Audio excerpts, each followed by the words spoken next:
Welcome to Political Rally and Public Cable Television exposing political shenanigans. In this show, we will review the 2008 presidential election. Let me introduce Professor Walter and his class of higher learning.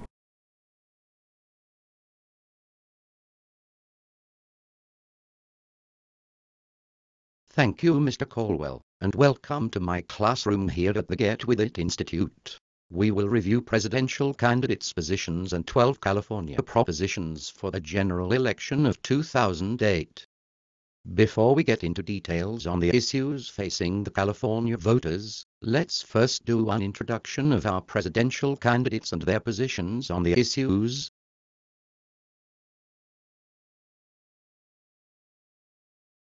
Let's review previous presidential elections, starting with 1972, giving Richard Nixon the presidency of the United States. He was the first president to resign, but his legacy was opening doors to China and signing the SALT II nuclear treaty with Soviet Union.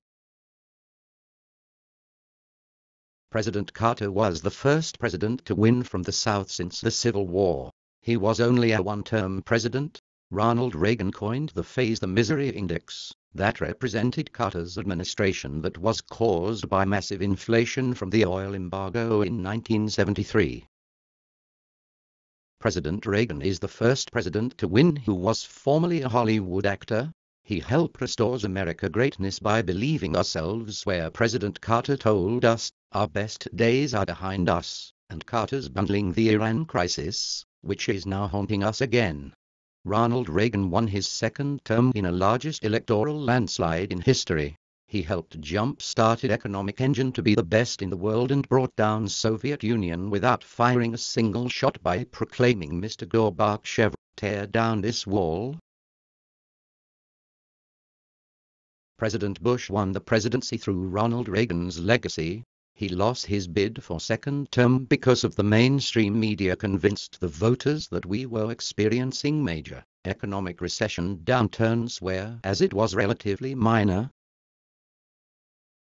President Clinton won the presidency with less than 50% of the popular votes, with Ross Perot taking over 15% of the Republican votes, allowing the Democrats gaining the White House. Their campaign slogan, "It's the economy, stupid," was very effective.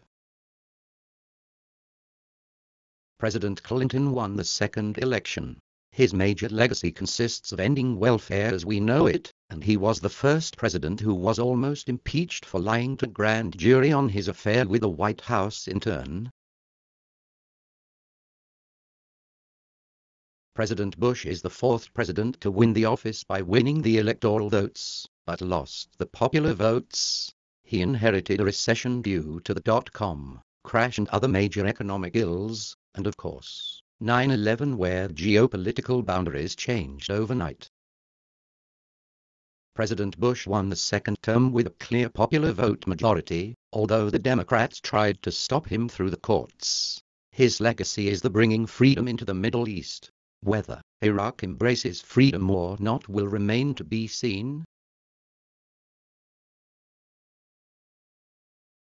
Here are the Democratic run-ups. Joe Biden, Hillary Clinton, Chris Dodd, John Edwards, Mike Gravel, Dennis Kucinich, Bill Richardson, and Democratic nomination, Barack Obama. Here are the Republican run-ups. Rudy Giuliani, Mike Huckabee, Duncan Hunter, Ron Paul, Mitt Romney, Fred Thompson, and Republican nomination, John McCain. As in every election, there are always a set of issues facing the voters, some more serious than others. There are two primary election issues, policy and social issues, Although policy issues are sometimes another form of social issues, and conversely, for discussion's sake, we will break them up into two categories for review. American voters are facing several critical policies issues facing our country. The top issues are Middle East conflict concerning the Iraq War and what are we going to do if Iran obtains nuclear weapons. Energy has become a major issue. Price of gasoline has been skyrocketing upwards, causing food prices increasing to a point that it's hurting everybody. As well, immigration issues, whether we kick out the illegal aliens or institute some variation of amnesty, citizenship, and border control. How can we save Social Security without going bankrupt and simultaneously ensure our children's retirement future? Taxes, do we continue President Bush tax cut or rescind them? Many of our social issues have been ongoing for decades, such as healthcare, death penalty, and abortion. What is relatively new is same-sex marriage and embryonic stem cell research issues. Many homosexual couples want same-sex marriage, and they are claiming this is the next civil rights issue of 21st century. But many Christians believe it will destroy the institution of marriage. And second new issue is embryonic stem cell research. Many people think this is just of another form killing babies before they are born. Although researcher says that is not the goal to clone babies, but what stopped them from trying? Senator Barack Obama is a Democratic nominee from the state of Illinois. He is making history for being our first black nominated presidential candidate. His primary platform is changing the old way of politics and leads our country with a new direction.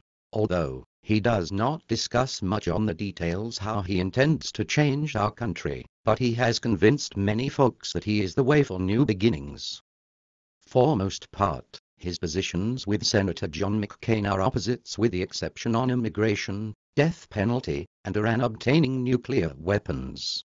It is interesting as a Democrat candidate that he believes our intelligence on Iran has the capabilities to produce nuclear weapons, whereas Democrats did not believe in President Bush on Iraq quest for WMD, weapon of mass destruction.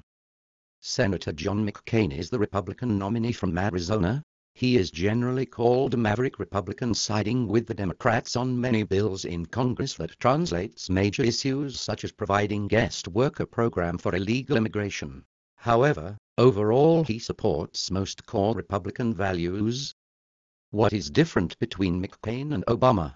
McCain to some degree represents the old guard, with conservative values and a person who will cross the aisle to the opposing party, which he has done frequently. Whereas Obama represents new change, with some flavor of President John F. Kennedy, new youth, full energy and potential hope of the future, who thinks America has lost its way.